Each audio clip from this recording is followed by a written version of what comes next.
हल्द्वानी समेत पूरे नैनीताल जिले में भूसे की बढ़ती कीमतों और संभावित कमी को लेकर प्रशासन अलर्ट मोड में आ गया है। पशुपालकों के हितों को ध्यान में रखते हुए जिलाधिकारी ललित मोहन रयाल ने सख्त निर्देश जारी किए हैं। उत्तराखंड में पशुओं के सूखे चारे के रूप में गेहूं के भूसे का बड़े पैमाने पर इस्तेमाल होता है। हर साल अप्रैल और मई में गेहूं की कटाई के बाद भूसा आसानी से उपलब्ध हो जाता है, लेकिन इस बार बढ़ती कीमतों और संभावित संकट को देखते हुए जिला प्रशासन ने बड़ा कदम उठाया है। जिलाधिकारी ने अधिकारियों को निर्देश दिए हैं कि भूसे का अनावश्यक भंडारण और कालाबाजारी किसी भी कीमत पर बर्दाश्त नहीं की जाएगी। इसके साथ ही अगले 15 दिनों तक ईंट भट्टों और अन्य उद्योगों को भूसा बेचने पर रोक लगा दी गई है, ताकि पशुओं के चारे की पर्याप्त उपलब्धता सुनिश्चित की जा सके। इतना ही नहीं, जनपद में उत्पादित भूसे को राज्य से बाहर भेजने पर भी 15 दिनों के लिए प्रतिबंध लगा दिया गया है। प्रशासन का मानना है कि यदि समय रहते स्थिति को नियंत्रित नहीं किया गया तो पशुपालकों को भारी परेशानी का सामना करना पड़ सकता है और पशुओं के परित्याग जैसी गंभीर स्थिति भी पैदा हो सकती है।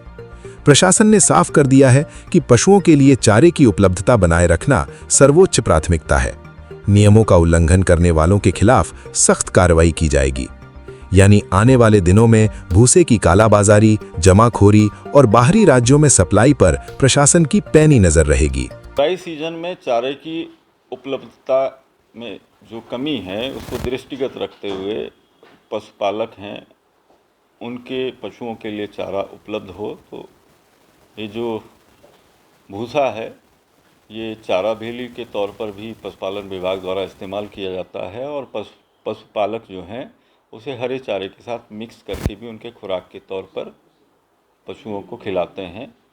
तो अभी 30 जून तक उसके बाहरी राज्यों में परिवहन पर, अंतर जनपदीय परिवहन पर जनपद नैनीताल की ओर से रोक लगाई गई है। ये सीज़न होता ही है कि मतलब रबी की कटाई के बाद और खरीफ की अब बुआई होगी, तो अब जुलाई से फिर मक्का चारा है, जवार है, अन्य जो अल्टरनेटिव चारा है वो मानसून में उपलब्ध हो जाएगा। तो ये थोड़ा सा पीक सीज़न होता है कि जिसमें स्कैरसिटी रहती है।